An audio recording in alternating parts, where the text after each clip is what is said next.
Hey everybody, I hope you're all doing well. Despite the challenges we are all facing nowadays.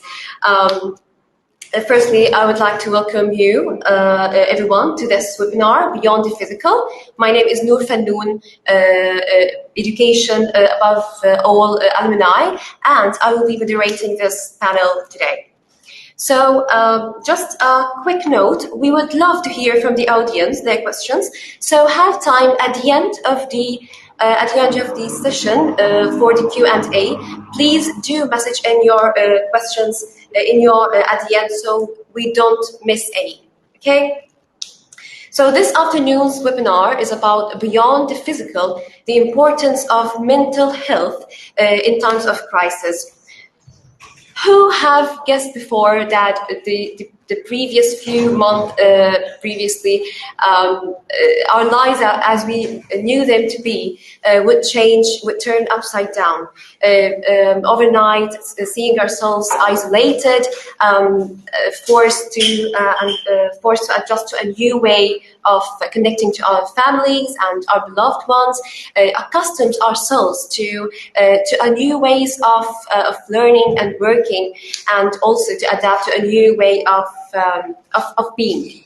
So for most of us, these changes has caused restlessness, stress, and anxiety. As youth that have grown up in conflict regions and forced for dealing to daily obstacles of living under occupation, or as a refugee living away from our homes. So how did we cope? How did we cope with these added stress and increased uncertainty? Today's webinar, we will discuss, or we will explore the challenges faced by the students, educators, and their communities, and also we will discuss the ways we can ensure that mental well-being and psychosocial support is prioritized both during the pandemic and beyond. So I will give the floor to our esteemed panelists to introduce themselves. But firstly, unfortunately, we were expecting Miss Shaden Khalaf to be with us today, but because of urgent situation, she couldn't make it here. So we're happy to have Mr. Mohammed Asaker, okay, with us in this panel. So let me start with Mr. Mohammed. Can you introduce yourself, please? Sure. Thank you very much, Noor, and thanks for the speakers as well as the attendees. My name is Mohammed Asaker. I'm the Senior Policy Officer at the MENA Regional Bureau of UNHCR in Amman. Thank you. Thank you for introduction. Mr. Matthew, can you please? Yeah, hi, Noor. Thank you very much, and thank you for your warm welcome. I'm Matthew Dalling, the Chief of Child Protection for UNICEF State of Palestine. It's lovely to meet everyone online. Thank you, Mr. Matthew. Dr. Hanna, can you introduce? Hi, everyone. My name is Dr. Hanna Kienzler. I'm an assistant professor at King's College, working mostly in Palestine, in Kosovo, and a bit in Nepal on conflict-affected issues, conflict settings on mental health-related issues. Thank you so much, Dr. Hanna. Last but not least, my colleague Noor from the West Bank in Palestine. Firstly, thank you not only for attending, but also being one of our member team across the region that we have been together arranging for this webinar. Firstly, tell us a little bit about yourself, Noor. My name is Noor Abdallah, and I'm a biology student at Birzeit University. I'm 22 years old.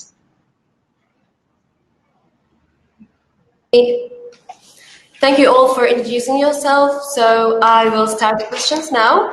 The first question will be directed to Noor. Noor, you currently live in the West Bank. The challenges are different to the ones we face here in Gaza. So tell us a little bit about the daily challenges you face and how did COVID-19 further to those challenges? Well, today I'm going to be talking about my perspective. I'd like to talk on behalf of the young generation. Hopefully today I'll be able to let's say that role, and it's very lovely and nice today to be heard, especially from our perspective as the young generation. So the amount of stress that was added before the pandemic, we never realized the simple acts of human. For example, waking up in the morning and just getting prepared, have a cup of coffee, go to college. These kind of simple acts we were never aware of. However, after the pandemic, we felt kind of like we were trapped within only able to interact with certain people, which are our families. It has been difficult constantly just to be around the same people, especially because the young generation is very different than the other generations that we will deal with. And our thoughts, beliefs, the way we connect, the way we talk can be very different. In general, we can say human beings are social by nature. So relationships are the most important thing in our lives. Relationships, the relationships that we say between ourselves and the environment is very important. We build a relationship with our friends, our colleagues, neighborhoods, places in general, our feelings we have felt, bodies, mainly our responsibilities upwards and thoughts. Unfortunately, our families and society may not be aware completely of the importance of these relationships to maintain a healthy lifestyle, both physically and mentally. So as human beings, we need to feel safe. We could, and that could happen, or let's say it could be by having control over our lives and to feel we are away from harm. But feeling safe at that time during the quarantine was very, very difficult. It seems kind of impossible. And especially for us in the West Bank. So we are facing a lot of different struggles. And there is a high percentage of unemployment. Let's say another thing that we struggle with is the checkpoints when we want to move from one place to another. So now with the pandemic, it only increased the amount of stress. The number of employments went up, the constant fear over our lives and people surrounding us, and the violence we would see and have interacted with. From my experience, I would say the uncertainty had added the most stress. Not knowing when it will end, not knowing what will happen next, not knowing even if there was an ending to it. It just caused more stress, more fear, and more anger. So the pandemic has been truly traumatic, and it has affected us greatly. At the beginning, it just seemed like some time and it will pass, or something that will pass. But as days went on, it seems like there's no ending to it. So during the quarantine, I wasn't able to focus on my studies, on my job, on my relationships with others. And at some point, I completely shut myself, to be honest, up, or shut everyone else, let's say, out. So it did have a negative impact both on my mental and physical health, where I felt more anxious, restless. There was the lack of motivation to do anything. I wasn't able to focus. The feeling of being overwhelmed, the anger, sadness, and depression, insomnia. At some points, I wasn't able to sleep. Other days, I was oversleeping. Same thing with my appetite. At some points, I was overeating, and other days, I wouldn't eat at all. So another thing that also affected and the stress affected my self-esteem. So an extreme point, let's say, or extreme extent in a negative way. The lack of privacy is another thing. So because there was no privacy and we were always around our families, we felt like there's no personal space for us, which also added a lot of stress on us. Yes, Noor, as she said that living as a normal life is impossible, or it was so hard in this pandemic, and how the pandemic had increased the amount of stresses among the young age students. So, Mr. Matthew, as Chief of Child Protection at UNICEF in Palestine, working specifically with children and adolescents, considering the fragile context children in Palestine already live in, can you tell us how COVID-19 and the lockdown affected their well-being? No, thank you. And listening to Noor right now, I must say I'm quite touched. It's been very difficult for a lot of people, some people more than others. I think the point I want to bring across is that COVID-19 has really exacerbated existing vulnerabilities and profoundly affected the well-being of children. Although I need to compliment the resilience of Palestinians, I have not seen a more resilient group of a race. The state of Palestine is in what we call a protracted humanitarian crisis due to the ongoing Israeli-Palestinian conflict and the ongoing divide between Gaza, the de factos, and the PA. So in Gaza, for instance, we see around 2 million people living under blockade, almost 14 years now, facing multiple challenges to realize their rights. So many are struggling to go to schools. This is prior to COVID, had double or triple shifts even, high school dropouts, 60% of boys are not going to, 60% school attendance for boys. And then we had the Great March of Return, which I'm sure everyone knows about, which is the protest of Palestinians to claim their right to return to territories inside of Israel, which resulted in 212 Palestinians killed, 45 children, as well as injury of 35,000 Palestinians and 8,500 children. So really, we had this burden of many people are deeply traumatized and are really requiring specialist and MHPSS support. So combine this, and then we also see that violence rates across Palestine are very high, with 9 out of 10 children exposed to some form of violence in their households. So Noor mentioned, imagine you're in a confined space and you can't go anywhere. What do you do? Then we also increasingly see negative coping mechanisms such as child labor and child marriage. And then, as Noor very rightly mentions, in the West Bank, the ongoing Israeli occupation, proximity to settlements in many places, movement restrictions, frequent violent clashes in some areas, arrest and detention by Israeli forces at night in many contexts, makes it very difficult for children to realize their rights. So combine this with COVID, it's going to have a profound impact on children. And I think another thing to bring across also is the unmet needs. Even prior to COVID-19, we had something like 390,000 children who are in need of psychosocial support. And the reality is humanitarian partners, CSOs, the government has done a profound effort to address the concerns. But in 2019, 9% of those needs were met. And in 2020 so far, with COVID, only 2% of those needs are met. So really put on top of that socioeconomic challenges, people who don't have jobs, struggling to get to work, movement restrictions, closures of schools, also contributing to this spike. Just to highlight, we support a hotline in the West Bank, which supports both the West Bank and Gaza. And they showed that prior to COVID, they had 10% of all their calls were related to violence and abuse. Now it's 21%. So we've seen a doubling of the incidences of violence and abuse that have been reported. So really, it's a profound impact. But I do need to compliment and not finish on a negative note. I have seen some incredible stories of people who have managed to and are coping extremely well and are building resilience. And I'd love to touch on that a bit later on. Thank you. Thank you, Mr. Matthew. And you have just said about how people are already traumatized before this pandemic, and how after the pandemic this was doubled. This was an impressed trauma for the children especially. So moving on to Dr. Hanna. Dr. Hanna, as an anthropologist who has wealth of experience in violence and impact of war and trauma on mental health. And you have also recently seen the increase in feelings of anxiety and stress that COVID-19 has brought with it. But there is a stigma that comes with accessing psychosocial support in our communities. So how do you think this crisis has changed our society's attitudes towards accessing psychosocial support?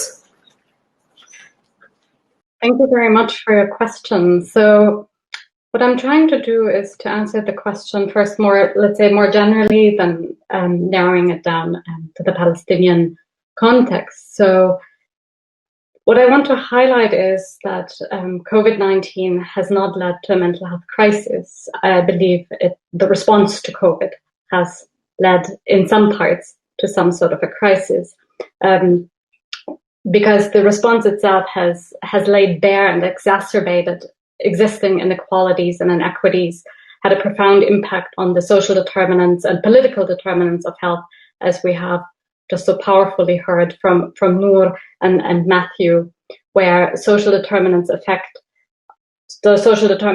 affect the most vulnerable in a society. So again, important to remember that not everybody in a society is equally affected by a pandemic like COVID, where the housing situation, poverty, food insecurity, gender-based violence, violence in the household, whether it's through verbal or psychological abuse, cyberbullying amongst children who spend increasing amounts of time on the internet, are affecting the vulnerable in different ways than the more affluent in a society. And so what I want to say here is that these kind of social determinants that we heard also from Noor, that we heard from Matthew, have been shown to detrimentally affect people's mental health and well-being. And as you say, there is a stigma in society. It is very difficult for people with existing mental health problems to access mental health care. In the MENA region, but also in Palestine, the mental health system is quite weak, often neglected because of the lack of political will. And with the pandemic hitting on top, services are breaking away as staffing levels are reduced, face-to-face counseling and treatment is abandoned. Telepsychiatry, telecounseling are very difficult to provide as to the most vulnerable, again, because they might not have access to internet or phone credit, or even phones that would allow for a meaningful way of engagement in terms of counseling and psychiatric care and intervention. And also what I've seen so far is that mental health does not feature very strongly in community responses to the pandemic. And the Palestinian Counseling Center has just recently conducted a rapid needs assessment, which I thought was very interesting. And they show very clearly how under a pandemic, so not under normal situations, but under the pandemic, there are vast regions in the West Bank where no mental health and psychosocial support services are currently available. And even though there are volunteers, let's say social work students, psychology students who would be willing to volunteer and to provide phone services or do home visits even. So it has been very challenging. At the same time, just to also re-emphasize what Matthew was saying, that of course communities have been in incredible ways coming together. And this is also what the report is really highlighting, to support the most vulnerable in order to address the social determinants of health that affect mental health and well-being among the population. Yes, as you say that under this pandemic, there's no psychosocial support are provided, and we can say it's very challenging to provide them as priority. So thank you, Dr. Hanna. Mr. Mohammed, the MENA region currently hosts 25% of the world's refugees and internal displaced persons. So the majority live in overcrowded refugee camps. So how did the UNHCR overcome the challenges brought with COVID-19, given the poor infrastructure of the camps? Thank you, Noor, and I'm glad that both Noor and Matt touched upon the Palestinian refugee situation, and Dr. Hanna touched upon the policy and academic framework. Yet we are 9 days ahead of the World Refugee Day, where over 80 million people have been forced displaced their homes, that including 5.6 million Palestinian refugees. And as you know, COVID-19 has not only affecting our physical health, but is increasing our psychosocial and mental well-being. Within the MENA region, the context of UNHCR been operating in over 20 countries, and many of the refugee situation been either in overpopulated camps or an urban setting with poor infrastructure in terms of health and sanitation, water, and those been adding a challenge to the way UNHCR has been responding, and this affecting UNHCR response in a very fast and rapid way. So within the framework of the Global Compact of Refugees and the Sustainable Development Goals 3 and 17, UNHCR been looking into a comprehensive coordinated response plan.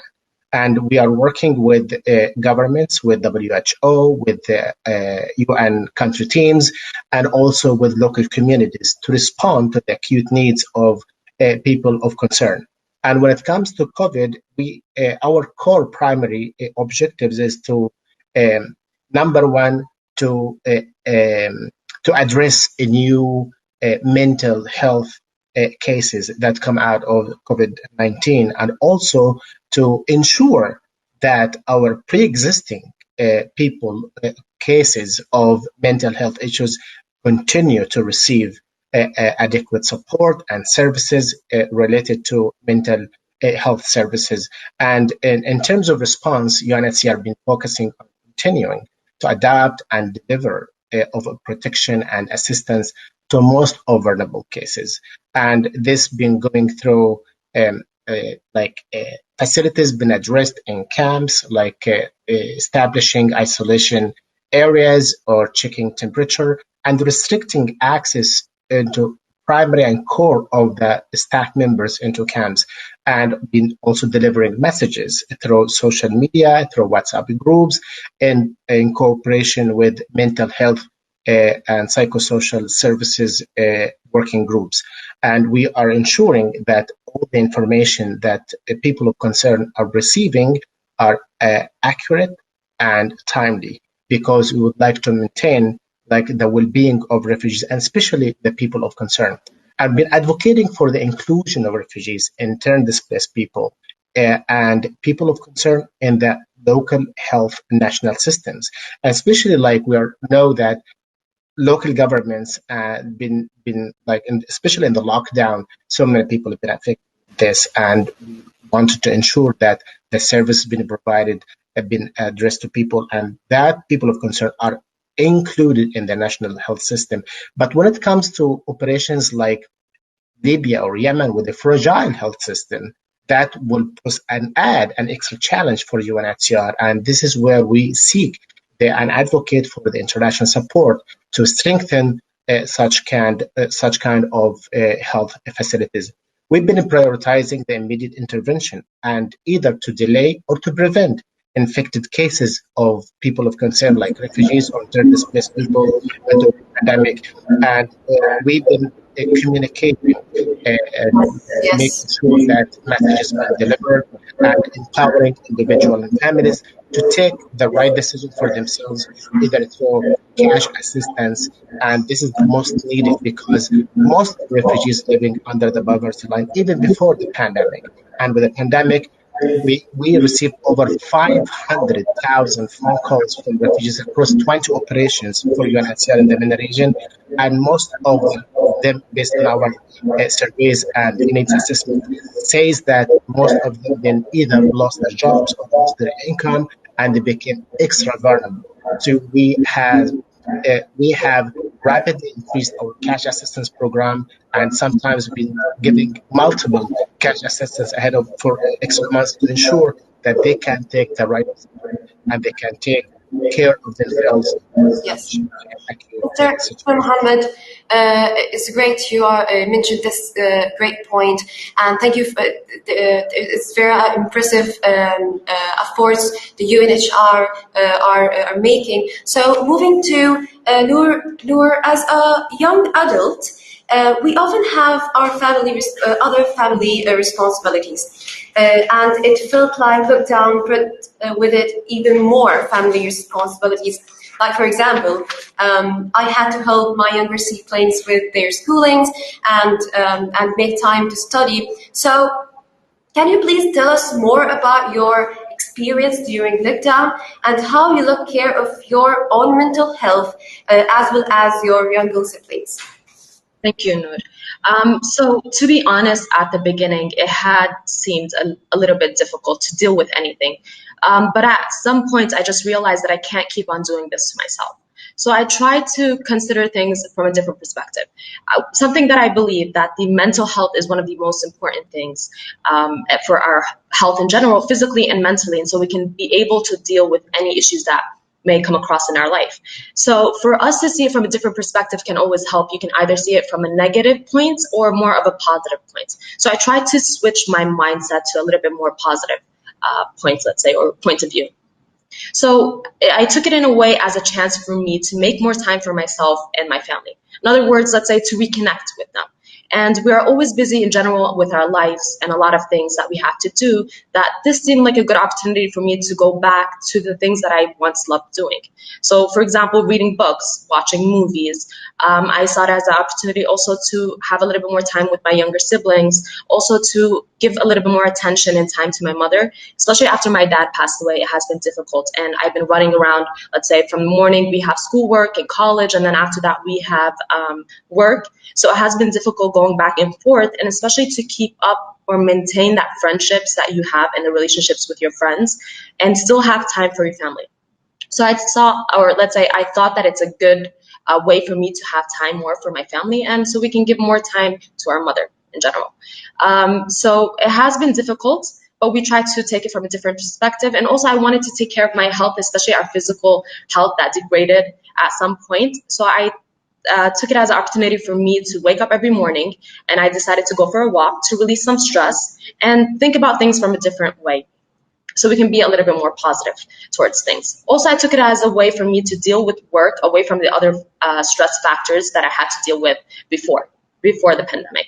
So because I would go to work after college, and then we would, it's a night shift, so it would be exhausting for me to wake up the next morning and then go to college again. So instead of wasting that time transporting from college to work and then back home, now I saw that it's an opportunity for me to have a little bit more time for myself. We do feel like we have a responsibility towards our family and selves, especially because we are young adults. And with the lockdown, we had to face a lot of different problems. And one of them was the fear of, what if we lose our job? How will we be able to help out our families? Another thing that made us realize of the responsibility that we have to take is that we are the young generation, and we do have more access to the information. We are more informed of the importance of the mental health. So at this point, we know that we have a responsibility towards our family, our parents, and also our younger siblings, so they can have a healthy lifestyle. And we will be able to keep them away or help them facing any mental health issues. To, for example, listen to them, to connect with them, to make sure that we can minimize any stress that could be caused by this crisis. For example, some of the things that we thought would be good for us to change the atmosphere that we were in, to have a little bit more fun activities. So we decided to have a movie night once a week. We decided to make more quality time for each other, to connect with each other, to talk about important things in our lives, let's say in our future, what would be the next step for us, and from a more positive point of view. Thank you. Thank you, Noor, and Mr. Matthew. As you heard from Noor, talk about how she did manage to reconnect with her family in this quarantine, and having responsibilities towards her family and her young siblings. So, Mr. Matthew, you have previously mentioned in an article which was Keeping Children and Families Sane in Extraordinary Times, which was published in This Week in Palestine website. You have said that one of the greatest ways to cope with stress is to look beyond ourselves and see how we can reach out and support others. So tell us more about how you see this happening in this crucial situation. Noor, thank you very much. I just need to reflect, Noor, I'm very heartened by your story, because you really are a best practiced example of how to deal with adversity. So well done. Congratulations. I think you've done really well. Now explain why. Okay. The reason is I wrote this article just on staying sane in extraordinary times. And I was drawing on lessons from when I was based in Sierra Leone and Freetown during the Ebola outbreak, where we had like 10,000 people died from Ebola. And the lesson I wanted to draw from was that, yes, it's quite normal that we experience anxiety and fear in the face of uncertainty. This is what helps us cope in the short term. The problem, though, is when this fear and uncertainty becomes so big and more intense that it actually affects our ability to cope with the situation. And in any pandemic, it's quite normal, really, to be stressed, worried, nervous, upset, afraid, confused. I mean, it's not the fact that I'm a social worker that I have to say that. That's the reality. And then we put on top of that all these COVID-19 stresses like schools are closed, travel restrictions, you're scared about getting infected, you're worried about your grandparents, your elderly relatives, someone who may have a pre-existing health condition. And then you put on top of that the stigma, which I think is importantly mentioned, and then the socio-economic challenges. And I think the question you're almost asking is, why is it that some people cope better in hard times than others? And I think this largely depends on our resilience toolbox. What I see you doing, Noor, is that you have really focused on the positive. You've really focused on being optimistic and realistic. Generally people who have a moral compass or some sort of faith, and importantly, social connectedness. We don't want to be alone. I heard you say, I can't do it myself. You don't want to be alone. We are hard view for social connectedness.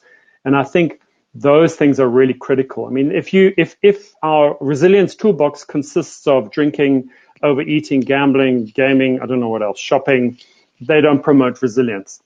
It might give us short alleviation, but they don't promote it in the long term. So the science of helping out is saying to us that if actually you want to help yourself, you need to help others. Resilience is our ability to bounce back from adversity. And much of the research shows that having a sense of purpose and giving support to others has a significant impact on your well-being. So just observing you, reaching out to others, small things, calling someone, social connectedness, asking how they are, having that connection. We talk about physical distancing, not social distancing. It doesn't mean we can't talk to people. So let's make an effort to do that. And I think that's what I'm seeing. Some of the practical examples that I've seen, and I'll stop in a sec, is really peer-to-peer support groups where caregivers are supporting one another and they talk about the problems that they face. And because they talk about it, they help each other to cope with it. Or other where, you know, the idea of the needing to put your oxygen mask on before you help someone else with their oxygen is really critical to get carers to support other carers. One of the most inspiring examples I can think of was when I was in Freetown, Sierra Leone, and survivors have been severely stigmatized. Most of them have been severely affected as well, health compromised. But they had a special thing, they were immune. And they were able to support children who had been exposed to Ebola. And because of that, it gave them such meaning and purpose, and it was outside of themselves. So that's what I mean when I say, which is just the science really of helping out, that it's important to you derive your healing, your happiness through service and reaching to others. Thank you. Mr. Matthew, is so impressive. You say that how resilient we can affect or help us cope this pandemic. Thank you, Mr. Matthew. So moving on to Dr. Hanna. Can you tell us how individuals living in hardship can work together towards reducing feelings of insecurity and anxiety during COVID-19 and beyond? Thank you, Noor. I'll try my best to answer that question, because we're moving into a bit of a different social terrain where people in hardship, I think, don't have a lot of the resources that we heard about so far, where often physical distancing is actually also translating into a form of social distancing for many. And this is really, really difficult, and where COVID-19 and its response have led to increase in economic hardship. In Palestine, it has led to an increase of violence by settlers, by the Israeli army, exposing already vulnerable and exposed communities to additional violence, on top of now the feeling of anxieties and fears around COVID, where people in hardship have a lot tougher times to protect themselves when they lack water, when they lack sanitation. And so, just as Matthew was saying, the coping mechanisms are profoundly social, but social distancing doesn't allow for many of these. And I call it social distancing because I think for incredibly vulnerable people, it has been a form of social distancing rather than just physical distancing, where their community interactions have been cancelled, social gatherings were put off, religious worship was difficult in a community environment to perform. I'm just thinking about people I work with in Palestine who suffer from severe mental health problems and whose only support structures, their support groups, one of the very few places where they felt safe, of course, couldn't work anymore. It has been incredibly tough for them, and I fear that some of them are suffering from relapses. So it is incredibly tough for people who live in hardship. But at the same time, I want to say that people who live in hardship are also not passive victims, but they are incredibly strong people, and we can often not imagine what they're going through on a daily basis with and without COVID. Again, I was heartened to see that there were emergency committees in Palestine that would provide protection for communities affected by violence, would provide food donations to people living in extreme poverty, disinfectants to those who are lacking water and sanitation.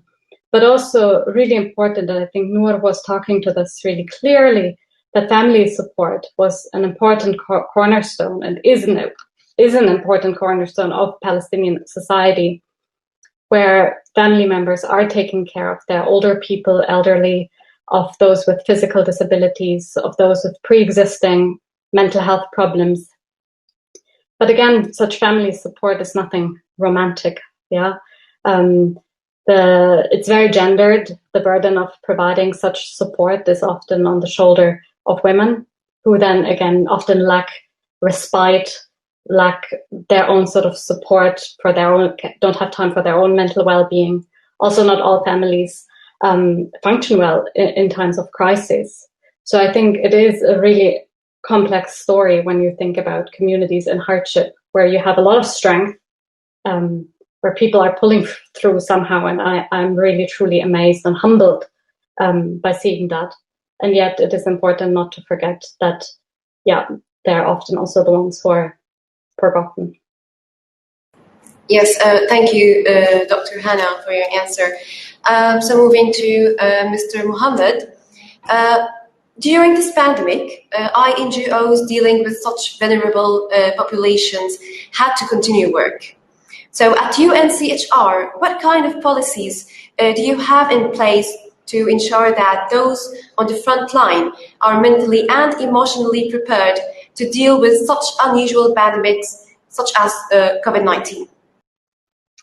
Thank you, Noor. And building on the positive examples and the mechanism that our respective speakers talked about, it has been a challenge for UNHCR to deal with such situation. And we did our best to maintain that our workers and people on the front line are emotionally and mentally prepared to continue delivering the service. As you mentioned, Noor, in the first example, MENA region continues to be the largest host and recipient of refugees and displaced people in the world. And with only 5% of the global population, the MENA, Middle East, and North Africa region hosts about 40% of global displaced people. And people who are providing the service on the front line are either social workers, volunteers, or refugees themselves. And with partial or complete lockdown, it's been a challenge to maintain that those are providing services on the front line are in the best well-being as much as we can. There have been several mechanisms and modalities UNHCR has been following, either through online sessions, been providing to our social workers and people providing the service, mental health and psychosocial services, coaching workshops, or workshops for like capacity building to ensure that they are in the best well-being they are. Sometimes in some operations, over 20 operations for UNHCR in the MENA region, we also have been hiring consultants and psychologists to provide such kind of coaching and the psychosocial and checking on those people on the front line. And usually in normal situation, like not normal situation, but in the MENA region, like we still continue providing access to services in hostile and protracted situations, and especially like Syria, Yemen, Iraq, and Libya. So we ensure that services continue to be delivered to those people in need, and especially with mental health services. And these are being provided to people either in self-isolation or survivors of sexual or gender-based violence, older people, minors, separated minors, and there are several types of those people that need adequate support. And we've been trying several modalities that to ensure that those are on the front line, either in protracted situation or in the context of COVID, being in the best well-being they are. And there are so many examples. I remember our one of the beneficiaries, Fadwa. She's like 71 years old, and she is a grandma taking care of two of her grandchildren. And she has been very worried about the service to be provided in case of she gets affected. Who's going to be taking care of her grandchildren? And if they continue to be alive. And with our social workers being getting access and providing the mental and psychosocial support counseling to her, she said that I am being well taken care of. And she received the adequate information that she needs. And she continues to take care of herself as well as her children. And there are hundreds of thousands like Fadwa in several operations. Thank you. It's really interesting hearing about your policies like online session and workshops, and ensure that these services are delivered, especially for the mental services. So going to Mr. Matthew, with the ease of lockdown restrictions, schools are reopening, with reduced numbers of children returning to schools and maintaining strict social distancing. So in Palestine, where children are already accustomed to overcrowded classrooms, how do you think that students will cope with the new environment, the new norm, maintained by social distancing? No, thanks very much. I think it's going to be challenging, but I don't think it's insurmountable. And let me explain why. Well, firstly, it's quite a difficult context already. We have about 2,260 schools, government schools in Gaza and the West Bank, and that's not including the UNRWA schools, with approximately 3 shifts in many of these schools. So even prior to this, we had overcrowding in many of the classes of sometimes up to 40 students. So children face multiple challenges, particularly also at the same time in terms of accessing schools, needing to pass checkpoints, as Noor mentioned, facing interferences on the way to and from school. I think of areas such as Hebron. And the March the 6th following the declaration of the COVID-19 emergency, schools were closed. And for various reasons, remote learning was not possible, including poor connectivity and lack of devices. So now what's happening, the Ministry of Education has got a forthright plan to really restart schools on the 4th of August, so the pupils can catch up on lost school time. And UNICEF has shared a joint framework for school reopening, which the ministry has taken on board. And what they're planning to do is to have a staggered, or what's called a blended approach, where schools will reopen using face-to-face as well as online methods. And the approach is not just a simple approach of, okay, you come here and you come here. It's been well thought through.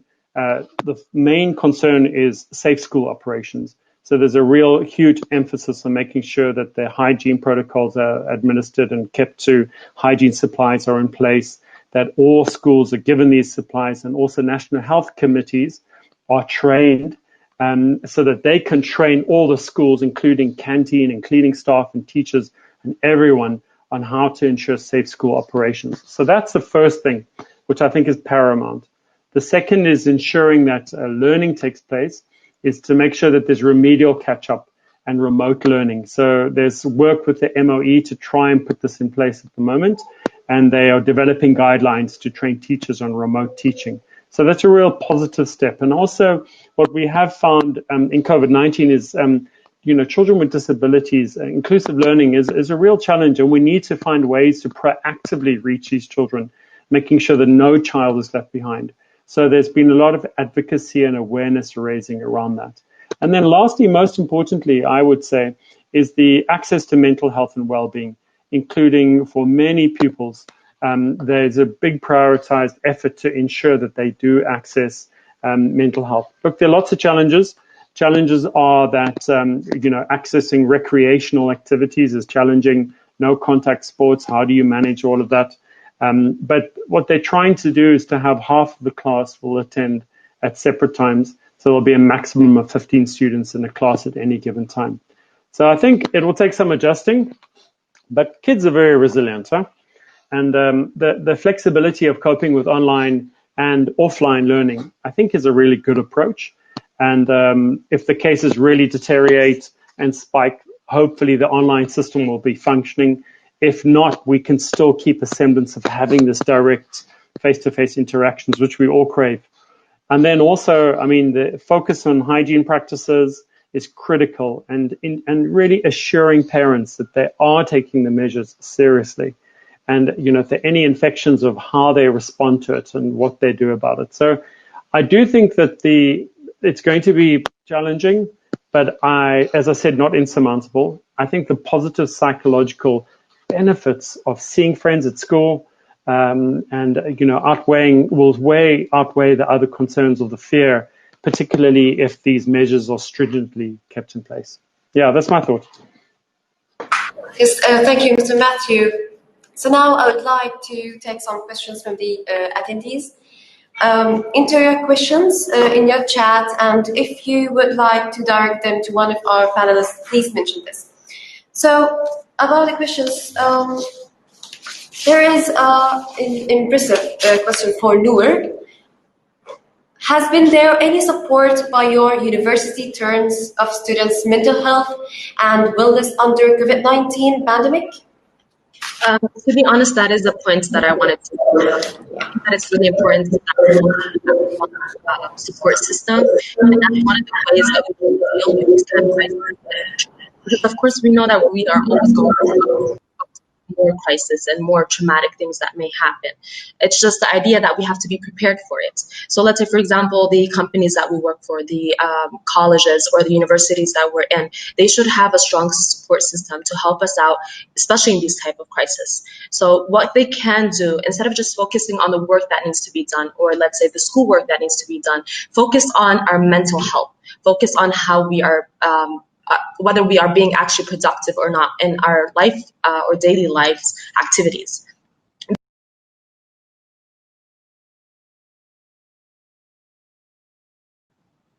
I'm sorry, I think I was mute. I'm sorry about that. So as I was saying, we are always going to go through struggles in our lives, and it's going to be really difficult to deal with these kind of things. As long as we can have a strong support system that would help us out and back us up, I believe that we can be prepared for any type of crisis that would come along. To be honest, there isn't a direct way that I saw from our university. They tried to understand as much as possible everything that we were going through, but there is something that really helped us out, especially in my case, and I would like to thank Spark for that, which is a program that I'm with, that is sponsored by Al Fakhura, and it's a scholarship. So they have been amazing in the way they have dealt with these kind of crises. What they did, they divided us into groups, and it was a support group where we could talk about our thoughts, about our emotions, about how we're feeling, especially in the pandemic, and later on how to deal with these type of crises, even in normal situations or anything that may come across in the future. So this was something that was really helpful, and to know that there's someone that's out there that would listen and that could hear us, it's something that we need.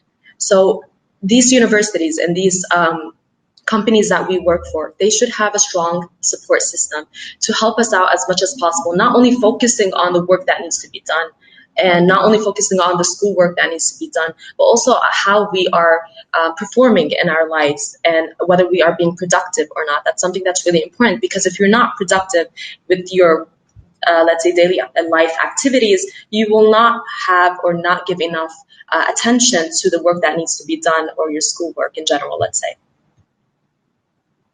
Thank you. Thank you, Noor. I would like to direct a question to Dr. Hanna.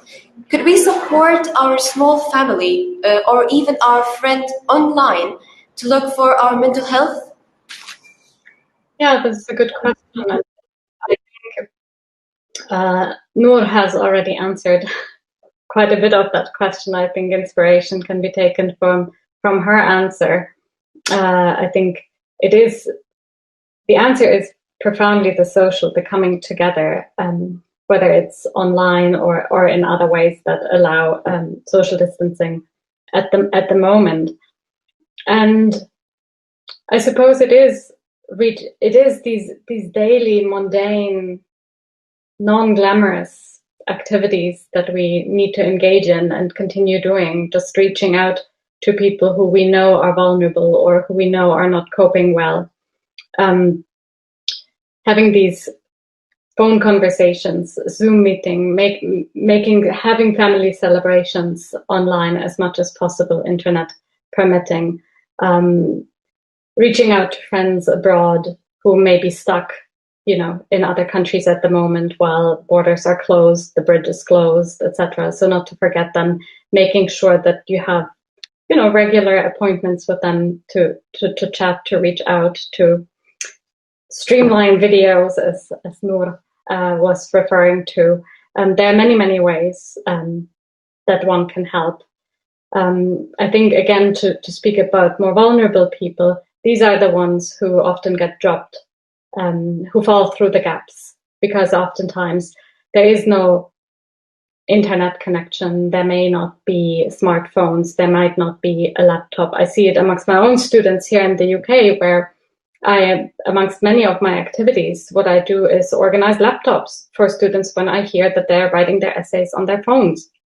So luckily they have phones, but that's not a device on which to write an essay. And you have to be reaching out to people and not wait until people reach out to you. And this is also true for your own family, I suppose. So it is these mundane social activities that keep us together, while also I think it is important to recognize that we are exhausted, that it is tough, that we're not in a good mood all the time, and that this is all right as well, and that we leave that space for acknowledgement as well. Yes, thank you, Dr. Hanna. A question to Mr. Mohammed.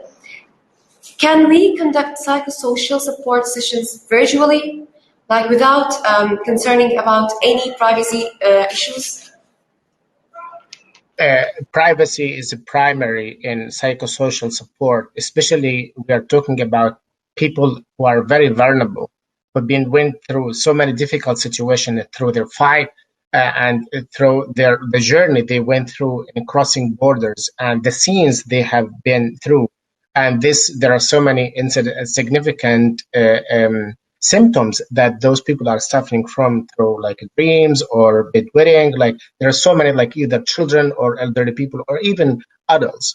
So privacy is important, and we have been taking specific modalities to ensure that even online tele-counseling and mental health session being provided to ensure that privacy are taking place, especially that those people are going through very difficult situations, and to ensure that we are delivering the service, the psychosocial mental health services, and also the support in terms of equipment, like hygiene kits or life-saving items or kitchen sets or co-relief items, especially in the socioeconomic challenges that they are going through.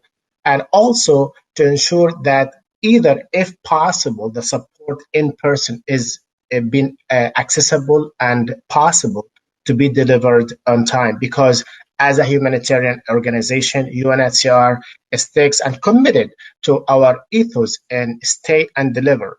We are making sure that we are there, is either in war zone areas or in hostile environment situations or amid COVID-19 situations, to ensure that we are there and we respond to the acute needs of people of concern, and also that the service needed being delivered to those people. And privacy is one of the primary conditions for UNHCR principles. So great, Mr. Mohammed. Mr. Matthew, there's a very interesting question for you.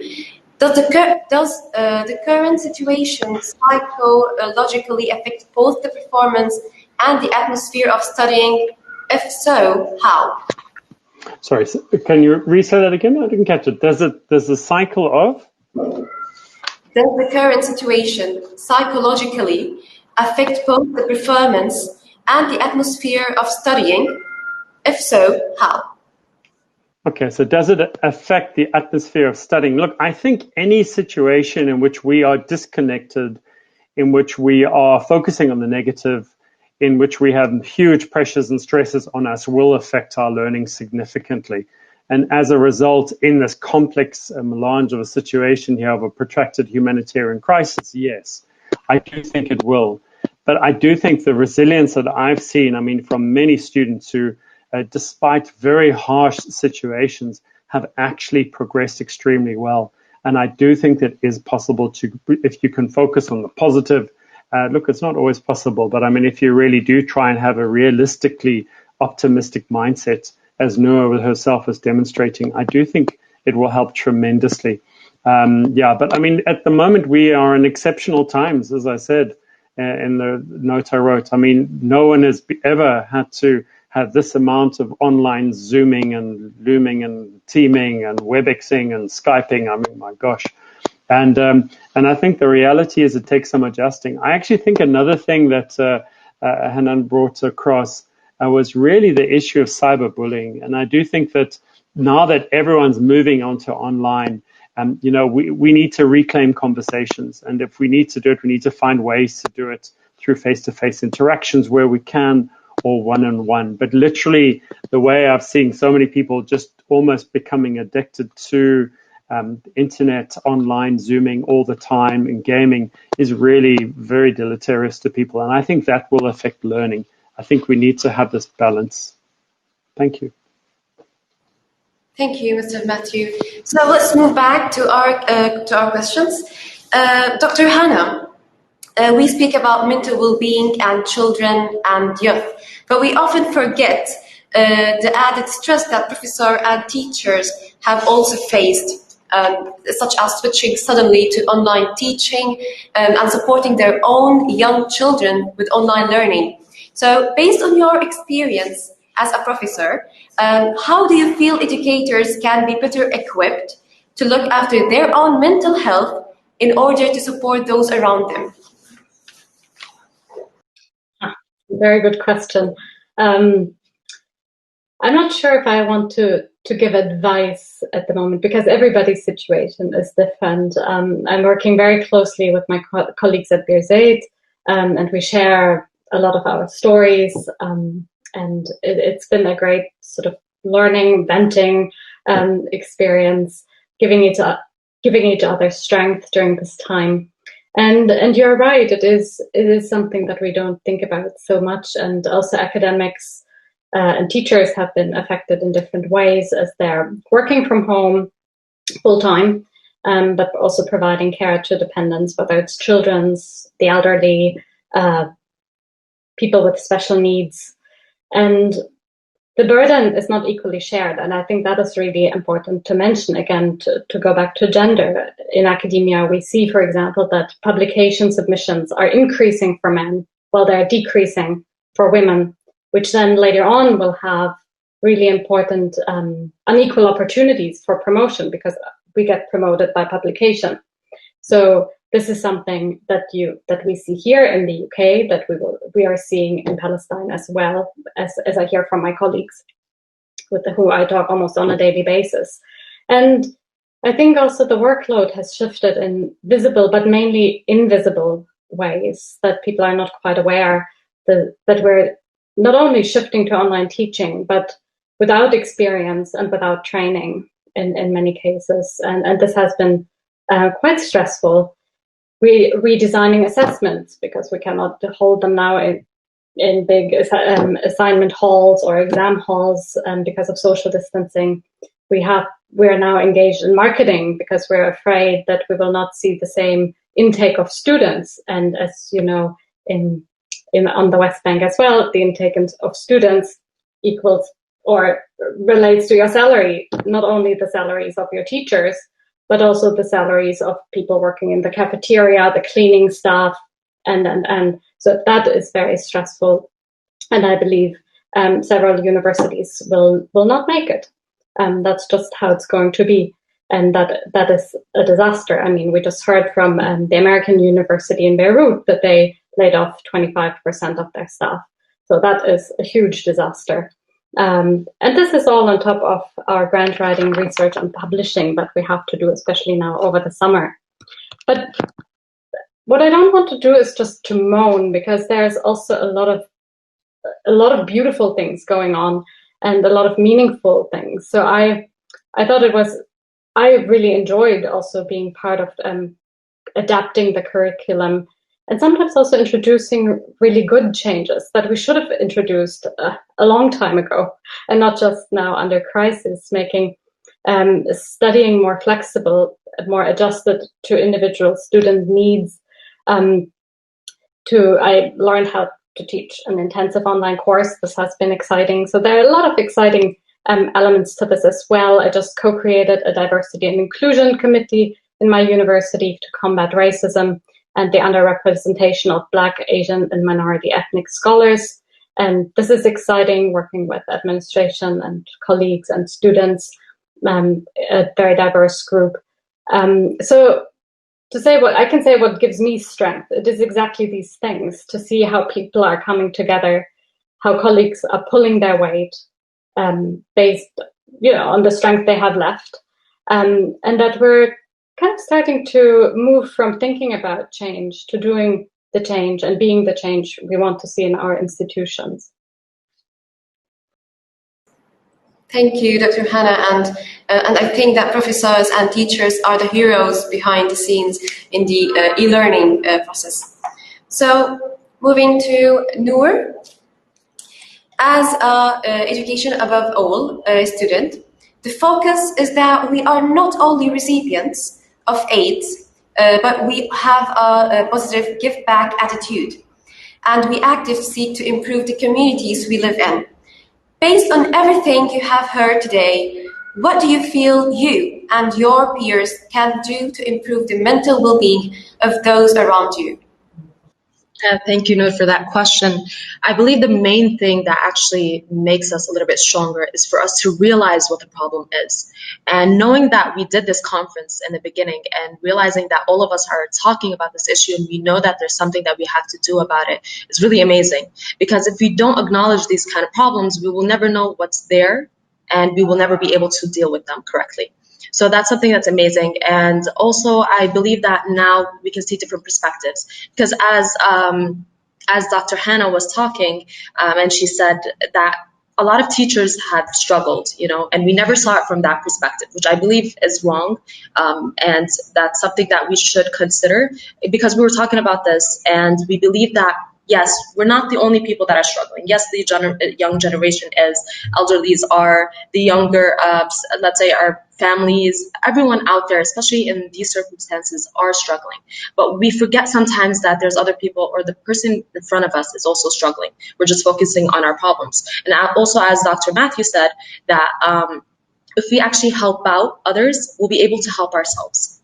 And that's something that's really amazing, because when we consider it that way, the stronger you, or let's say the more that you give, the more you feel like you gave yourself in a different way, and let's say in an indirect way. So I believe this is something that opened up our eyes a lot, especially after the COVID-19, that we started to see things differently. And I think that this is a good step forward for us to improve ourselves and the way that we deal with things and the issues that may come across. Yes, thank you, Noor, for your answer. So here we have the last question. Mr. Mohammed, I would like to direct our last question to you before. So COVID-19 has been an extremely challenging time for all organizations, especially those such as UNHCR, who are already dealing with such high numbers of vulnerable people. What are the lessons learned moving forward, and what are the policies UNHCR will be advocating for refugees in the MENA region? Thank you very much, Noor. And I would like to highlight that every country in the MENA region has its own context and speciality in terms of response to COVID-19 based on the number of refugees or people of concern in this country, and also number of cases and the pandemic and the situation in each country. Generally speaking, and regionally speaking, look into the MENA region. UNHCR has been looking into several policies that lessons learned for us in such situation. Number one is the inclusion in health policies. We are worked very hard in advocating to ensure that refugees, internally displaced people, asylum seekers, stateless people, people of concern to UNHCR are included in the national health system. And especially that this pandemic affects everyone. No one is excluded. No one is far from it. And we would wanted to make sure that refugees and people of concern are embedded within the national system. And this is like one of the lessons learned and one of the policies that UNHCR and the MENA region been advocating for so hard. The second point is related to socioeconomic response. And if we want to consider the local public of those countries in the MENA region, so many people lost their jobs and so many people are left behind with no income. And considering the vulnerability of people of concern, there are also hundreds of thousands of people lost their income, and they've been using negative mechanism in adopting, like shorting their meals, like living in overcrowded places, like some cases like they've been committed suicide in some countries. And we don't want to see this happen. Like to see that people of concern, refugees, internally displaced people are maintaining in the same level of coping mechanism in a positive way. And this is why we have been working so hard following either government social protection policies and providing the support, financial support. And this is why UNHCR has been scaling up the cash assistance support to people of concern so they can being protected at the protection level. They are not being vulnerable.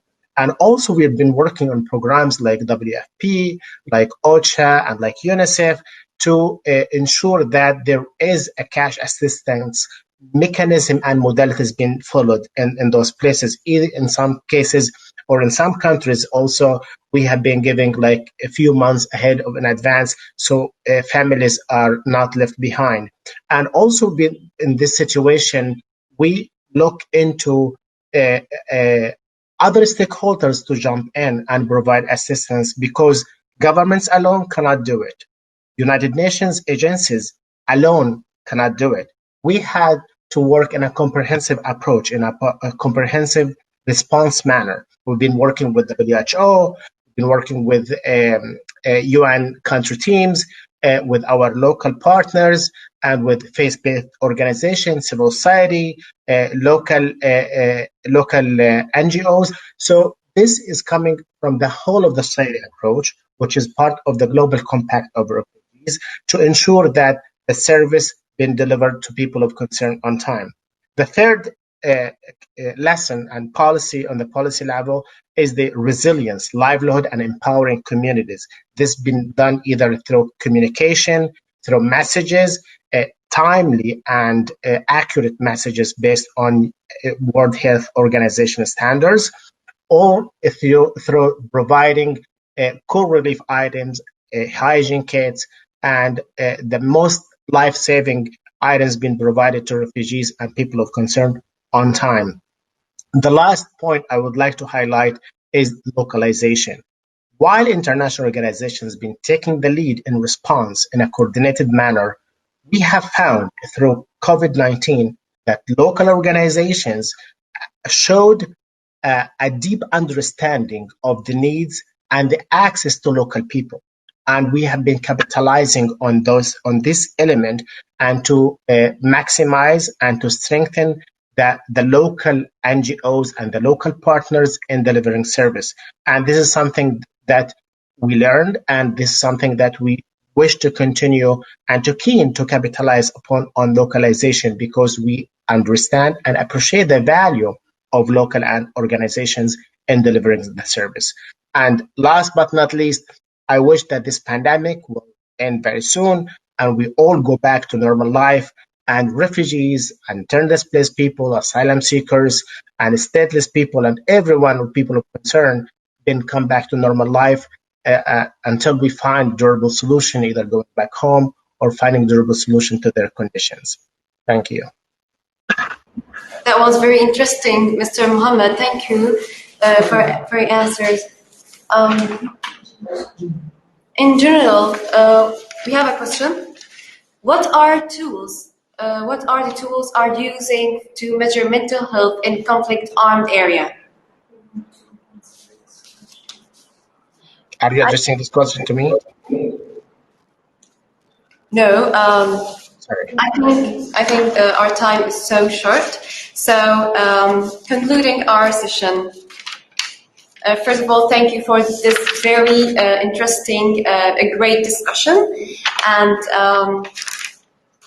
also we have a few minutes before we finish. I would like to ask our panelists if they have any brief concluding comments.